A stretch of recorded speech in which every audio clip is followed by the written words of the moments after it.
میرا نام دعا ہے اور میں پاکستان کے شہر سکردو میں رہنے والی ہوں۔ بچپن میں میرا ایک کزن مجھے بہت پسند کرتا تھا، لیکن تب مجھے اس میں کوئی دلچسپی نہیں تھی، کیونکہ مجھے پیار کی اتنی سمجھ ہی نہیں تھی، اور ویسے بھی میرا رہن سہن لڑکوں جیسا تھا۔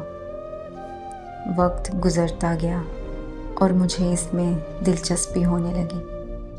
پھر ایک دن اس نے مجھے پروپوز کیا اور میں نے ہاں کر دی۔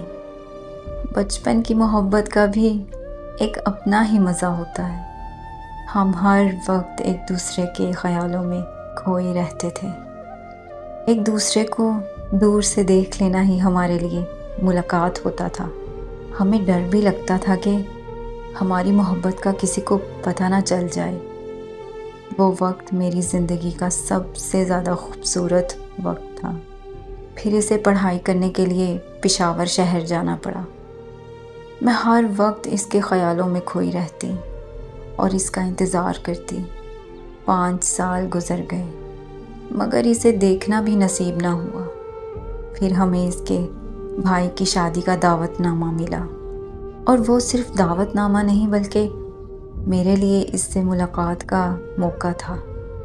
ہم سب شادی پر چلے گئے، اور پھر وہاں میں نے اسے دیکھا۔ اسے دیکھتے ہی میں اس کے پاس گئی اور اس سے بات کی، اور وہ کہنے لگا کہ آپ کون ہیں؟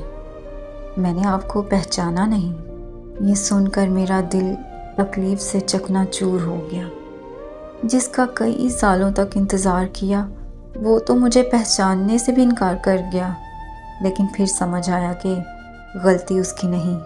5 سال پہلے میں لڑکوں کی طرح رہتی تھی، لیکن اب میں جوان ہو چکی تھی اور لڑکیوں کی طرح رہنے لگی تھی۔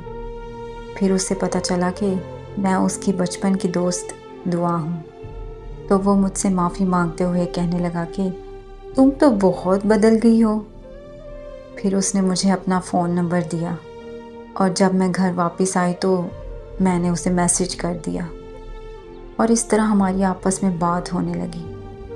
ہم دونوں بہت خوش تھے اور ایک دوسرے سے شادی کرنا چاہتے تھے۔ سب بہت اچھا چل رہا تھا، لیکن پھر مجھے خبر ملی کہ اس کی ماں نے اس کا رشتہ کہیں اور پکا کر دیا ہے۔ اس خبر نے میری دنیا ہلا کر رکھ دی۔ تب میری جو حالت تھی وہ میں جانتی ہوں یا میرا خدا۔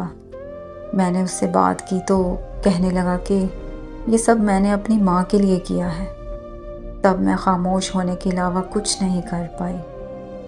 جب وہ کسی اور کا ہو رہا تھا تو میں اس کے سامنے کھڑی تھی، اور تب میری جو حالت تھی وہ شاید الفاظ میں بیان نہیں ہو سکتی۔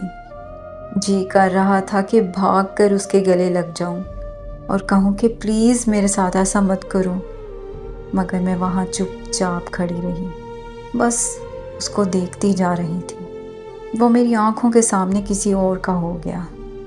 اس کی جدائی نے مجھے ذہنی مریضہ بنا دیا۔ پھر کچھ یوں ہوا کہ کسی نے مفت میں اسے پا لیا، وہ شخص جو مجھے ہر قیمت پر چاہیے تھا۔